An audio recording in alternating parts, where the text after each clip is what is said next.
Hey everyone! Today we're diving into the interesting story of the Pechenegs, an ancient Turkic people from Central Asia. They were a semi-nomadic group who spoke their own unique language and played a major role in shaping the history of southeastern Europe. Imagine a world where the wide-open steppes were ruled by warriors on horseback, constantly on the move and engaged in fierce battles.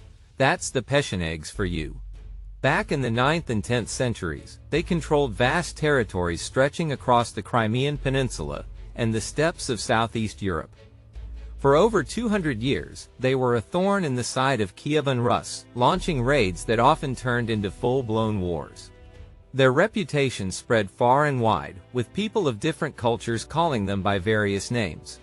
The Byzantines referred to them as Patzinaks, while medieval Arabic, Persian, and even Tibetan texts had their own ways of naming them.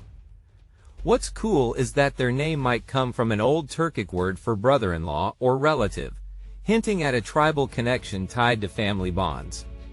But not everyone agrees on this theory. Some historians think it could have a totally different origin. Still, it shows just how complex and layered their identity was. An 11th century scholar, Mahmud Kashgari, described the Pechenegs as a branch of the Oghuz Turks, one of the major Turkic groups of the time. He even listed them as one of 22 Oghuz tribes. Centuries later, a historian from the 14th century called them the ones who show eagerness, while another writer referred to them as the ones who make. These descriptions paint a picture of a proud and active people, always on the move and full of spirit. Interestingly, the Pechenegs weren't just one big tribe.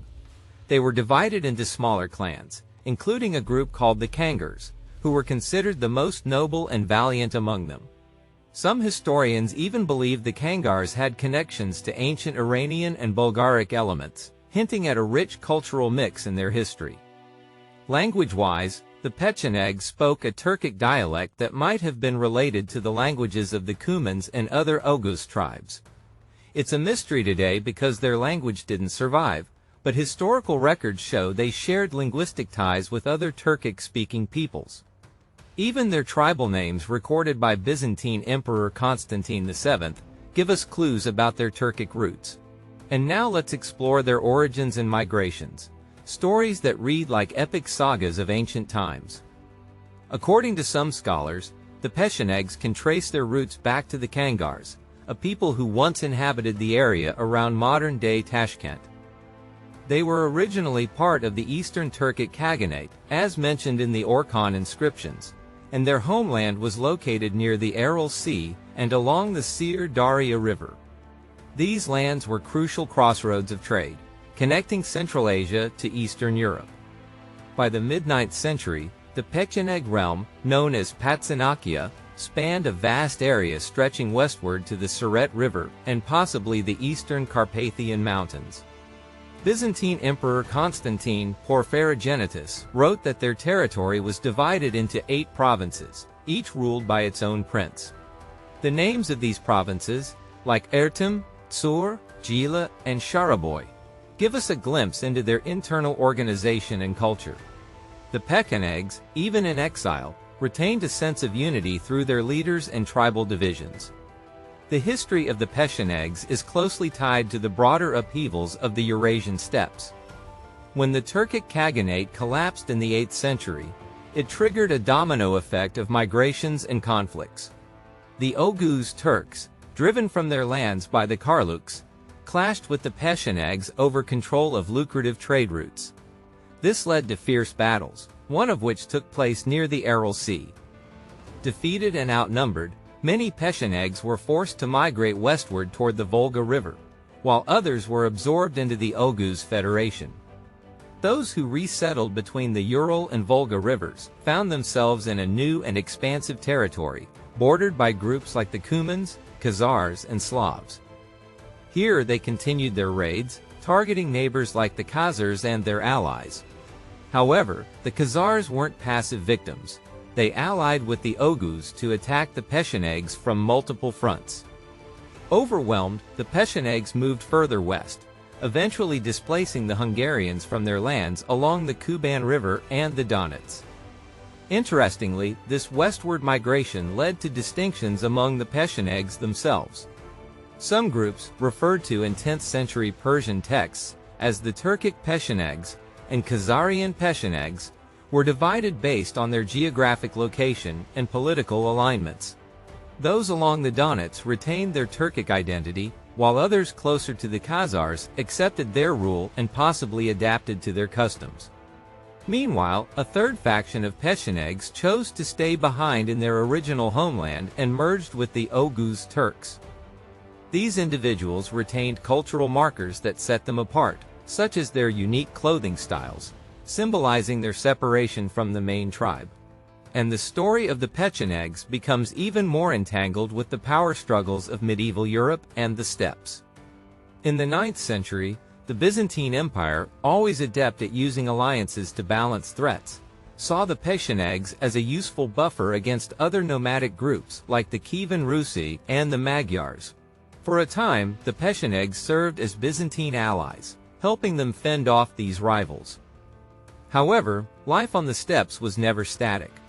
The Pechenegs faced growing pressure from other Turkic groups, such as the Uzes, who eventually forced them out of their homeland, seizing much of their wealth in the process. Meanwhile, alliances among the Oghuz, Kimyks, and Karluks continued to destabilize the region, though the Samanids dealt a decisive blow to this coalition.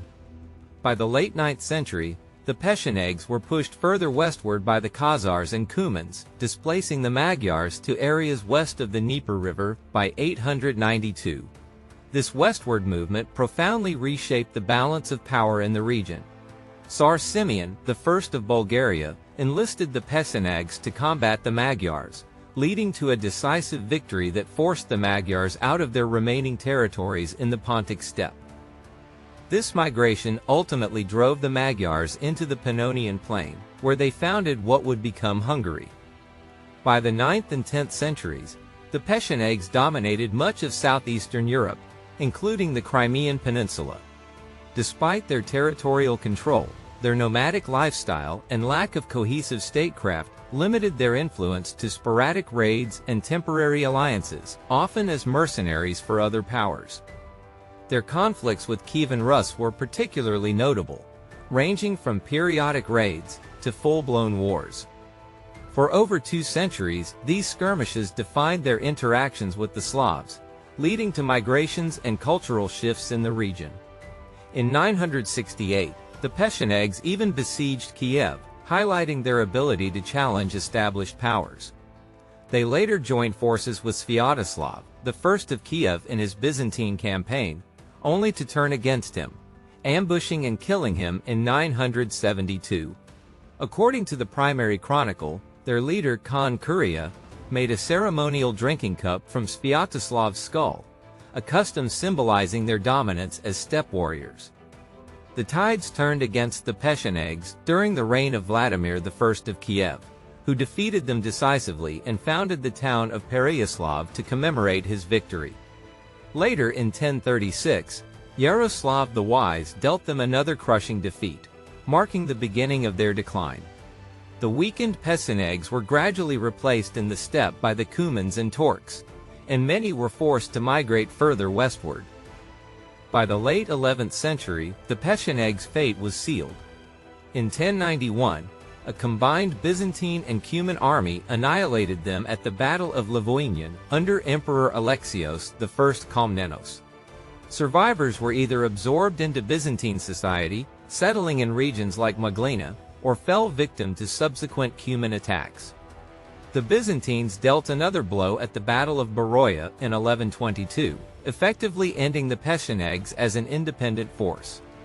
While their political and military presence faded, the Pechenegs left traces in history and culture. Some served as Byzantine mercenaries in campaigns as far afield as Italy, while others assimilated into neighboring populations, particularly in Hungary, Bulgaria, and Romania. By the 12th century, remnants of their identity could be found in Hungarian territories, where communities existed under the title Comes Bisanorum, means Count of the Pechenegs. Even into the 15th century, surnames like Bezanyo in Hungary echoed their legacy. The Pechenegs also played a role in the early introduction of Islam into Eastern Europe through interactions with Muslim prisoners and traders. Villages like Pechenegs in Serbia, founded by Pecheneg refugees, stand as testaments to their historical journey. Over time, they disappeared as a distinct group, absorbed into the diverse fabric of southeastern Europe.